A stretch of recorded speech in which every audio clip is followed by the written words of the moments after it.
गया है। बिल्कुल, इसको लेकर सियासत भी हो रही है, लेकिन थोड़ा आंकड़े और अगर गौर कर लें तो देखिए पुलिस के पास 9mm की गोली होती है, ठीक है, जो इस्तेमाल किया जाता है। लेकिन इसमें जो पोस्टमार्टम रिपोर्ट से जो जानकारी सामने आ रही है, जो सूत्र बता पा रहे हैं, 315 बोर की पुष्टि हुई है, उससे गोली चली है। तो पुलिस के पास तो 315 बोर होती नहीं है, ये अवैध हथियार होता है, ये देसी तमंचा होता है। तो ये इसको लेकर, लेकिन इस पर भी समाजवादी पार्टी हमला कर रही है कि ये पुलिस की तरफ से हत्या है, जबकि पुलिस कह रही है कि इसमें आप आंकड़े देख लीजिए और 9mm और 315 में फर्क समझ लीजिए। ये इसको लेकर भी घमासान है। लगातार कहा यही जा रहा है कि आरोप लगाए जा रहे हैं विपक्ष की तरफ से, समाजवादी पार्टी असदुद्दीन ओवैसी की तरफ से। लेकिन जरा तस्वीरें देखिए, क्योंकि इन तस्वीरों वीडियोस के आधार पर धरपकड़ तेज है, तमाम आरोपियों की गिरफ्तारियां की जा रही हैं, लोगों की पहचान हो रही है। लेकिन सवाल फिर से वही कि जो नकाबपोश लोग थे वो कौन थे। सवाल ये भी पूछा जा रहा है कि प्रशासन को क्या कोई भनक तक नहीं थी? इतनी बड़ी तैयारी की गई थी, जिस तरह से पत्थरबाजी हुई है, जिस तरीके से गोलियां चली हैं। 3 तस्वीरें देखिए जरा, किस तरीके से मौके पर वो जो भीड़ थी वो इकट्ठा हुई और उसके बाद पथराव किया गया, और कैसे फिर गलियों में हर जगह सिर्फ और सिर्फ भीड़ नजर आई। और एक सवाल ये भी उठता है, ये सबूत भी है जो सामने दिख रहा है, नकाबपोश नकाब लगाकर आते हैं, यानी कि पूरी तरह से एक प्लानिंग, तैयारी के साथ पुलिस हवाला दे रही है कि अगर ऐसा नहीं था तो किसी के चेहरे दिखते क्यों नहीं। बिल्कुल।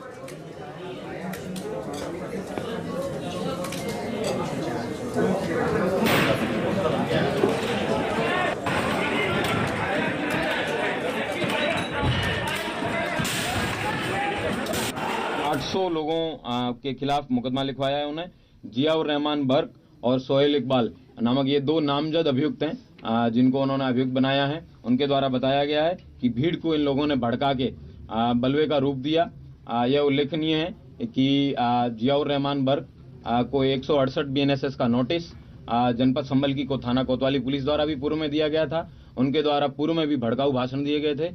उस भड़काऊ भाषण के दौरान उनको बताया गया था कि आप इस तरीके के भाषण ना दें, इनसे बाज आएं। लेकिन उन्होंने उसके बाद भी भीड़ को उकसाने के लिए और जामा मस्जिद की हिफाजत, कोट एंड अनकोट, इस स्टेटमेंट के साथ में लोगों को मोबिलाइज करने का प्रयास किया। उसी मोबिलाइजेशन का कारण था कि जो कल जो आपने भीड़ देखी, एकाएक 8:45 पे लोग इकट्ठे हुए और उन लोगों ने इस तरीके की घटना को अंजाम दिया, जिसमें 15 पुलिसकर्मी जो है वो घायल हुए थे और 4 अधिकारी जो है उसमें घायल हुए थे।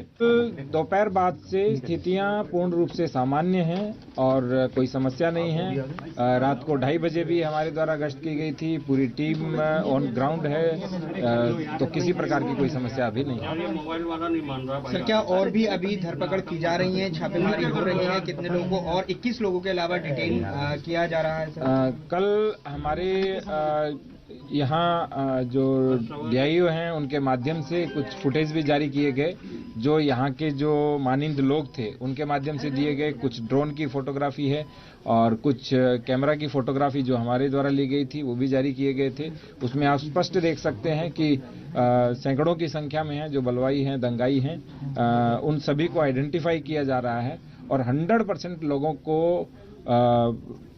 जेल भेजा जाएगा, उन पर कार्रवाई की जाएगी, क्योंकि उन्होंने बलवा कराने का प्रयास किया। कल जब यह हिंसा शुरू हुई तब से लेकर अभी तक का हर अपडेट आइए हम आपको दिखाते हैं हमारी इस रिपोर्ट।